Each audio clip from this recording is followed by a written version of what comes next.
احلى بسكوتات بسكوت التمر من غير زبده ومن غير بيض، والمقادير متوفره في كل بيت ان شاء الله. بس لو اول مره تشوفي قناتي يا ريت تنورينا بالاشتراك واللايك من ايديكي الحلوه. يلا بينا نشوفوا مقاديرنا عباره عن ايه. كوبايه من السكر، كوبايه من الحليب، وكوبايه الا ربع من خليط بين سمنه للزيت. يعني مسكنا العصايه من نصها، نص زيت ونص سمنه.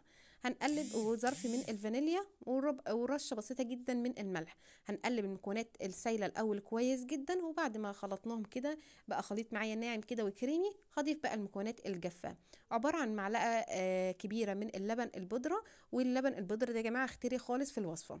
ربع معلقه صغيره او نص معلقه صغيره من البيكنج باودر. وفايده البيكنج باودر في البسكوت يعني ما تكتريش قوي، هو بيدي هشاشه كده حلوه، وفي نفس الوقت ما تكتريش كمان عشان ما تضيعش الرسمه اللي احنا هنرسموها في الاخر. حطيت هنا بقى بعد الخليط جبت كوبايتين كده من الطحين، نخلته كويس جدا وضفت يعني حطيت الاول كوبايتين كده، وبعد كده برجع احط الكوبايه التاني بالتدريج لغايه لما اشوف الخليط معايا في مقدار كده لايدي، يعني اشوف ملمس العجينه كده في ايدي. احتاجت معايا كميه دقيق تاني ماشي، ما احتاجتش ده ايه يعني حسب المكونات السايله اللي انت حطاهم. انا عشان عامله كميه كبيره حطيت كل حاجه من كوبايه. طيب لو انت مقدار كوبايه يعني حابه تعملي صينيه كده حلوه، هتعملي ايه؟ هتعملي نص كوبايه من الحليب، نص كوبايه من السمنه، نص كوبايه كمان من الحليب والسكر. كل حاجه منها نص كوبايه. خلاص كده، بس انا عشان عامله نص صاج كده كبير ما شاء الله، حطيت كل حاجه منها كوبايه.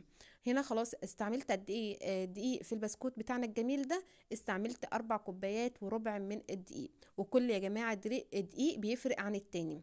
طبعا هنا خلاص انا هقسم بقى العجينه هنا بعد ما عجنتها بطراطيف صوابعي، لغايه لما لقيت العجينه عندي مش راضيه تتلف تاني بالمعلقه، وببدا هنا بطراطيف صوابعي كده وببدا ايه اعجن عندي العجينه. البسكوت يا جماعه مش عايزه عجن كتير.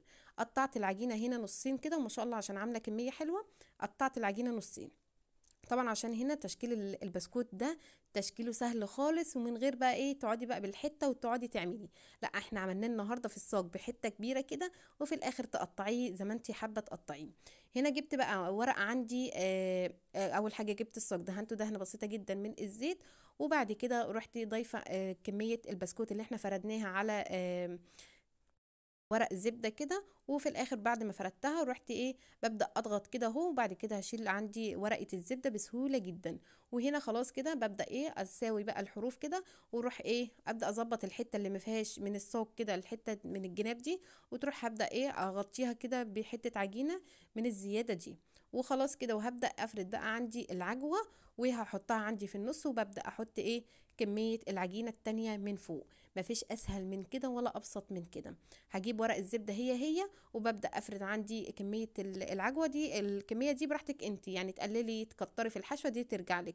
حابه تعمليه بملبن مفيش اي مشكله، بس عايزه اقول لك هو البسكوت ده بتاع العجوه ده جميل جدا بالعجوه. في ناس كتيره بتعمله كمان بالملبن، بس انا صراحه ما جربتش، انا بجربه على طول بالعجوه بقى طعمه حلو قوي. طبعا هنا خلاص جبت بقى هنا بنفس المقاس اللي احنا عملناه بتاعه البسكوت، ببدا احط نفس مقاس اللي عندي العجوه. خلاص كده لو في حته مش واخده من العجوه كده من البسكوت اللي هي العجينه، ببدا افرد لها حته تاني او اشيل الزياده، وببدا احطه ايه من الحروف اللي هي ما فيهاش من العجوه زي الحتت دي كده. جبت حته كده تاني من العجوه من عندي ورحت فرداها، وببدا ايه حطيتها من الجنب اللي هي الحته الفاضيه. خلاص كده هنا ببدا اظبط وببدا ايه احط الحته زي ما انتم شايفين، وارجع احط البسكوت هبدا افردها برضو واروح حطها من فوق. طيب في ناس يا جماعه ممكن تقول لي ينفع السمنه ابدلها بزبده؟ ينفع خالص تبقى كمان جميله. طب احنا ليه مسكنا العصايه من نصها من خليط من سمنه لزيت؟ البسكوت عندي السمنه بتدي نعوميه للبسكوت، والزيت بيدي قرمشه للبسكوت، يعني بيدي طعم حلو قوي في نفس الوقت تحسي كده يعني بتدوب، وفي نفس الوقت تبقى مقرمشه وتعيش معاكي وقت كبير قوي. ما بقاش ايه اللي هي بتطرى معاكي ومبقاش حلوه. لا الخليط تمسكي الخليط من النص يبقى حلو قوي. خلاص كده هنا قلنا مقدار الكميه القليله والكميه الكبيره. انا عايزه اقول لكم ما شاء الله يعني النص الصاج ده عمل معايا كام قطعه من البسكوت؟ عمل معايا اكتر من 70 قطعه، يعني ما شاء الله عمل معايا كميه حلوه قوي. وهنا خلاص ببدأ ايه، رحت ضغطت كده وببدأ ايه، خلصت كده وظبطت الحروف عندي كده، وببدأ اجيب عندي الشكل بتاعي بالشوكة وببدأ ايه اعمل خطوط كده زي ما انتوا شايفين، وهبدأ اقطع على قد حجم البسكوتة اللي انت عايزاها، تكبريها تقلليها دي حاجة ترجع لك. عايزة اقول لك البسكوت ده بقى غالي جدا جدا في الافران، طب ليه احنا نعملوه في البيت باسهل طريقة وضامنين نظافتنا في البيت.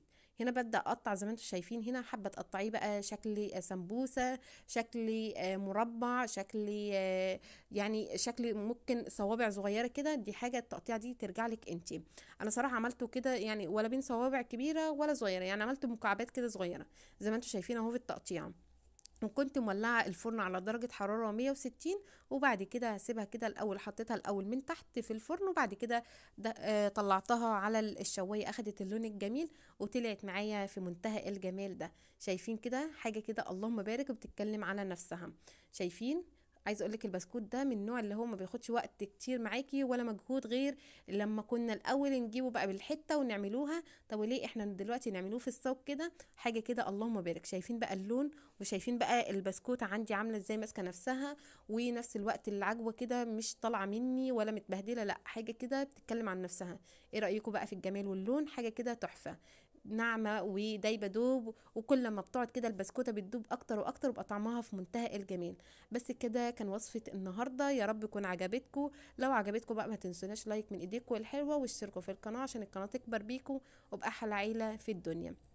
يا ريت بقى تكتبوا لي وتجربوه ان شاء الله، وتكتبوا لي ايه رايكم في الكومنتات باذن الله، واي حاجه طالبينها اعملها لكم تحت امركم في ايه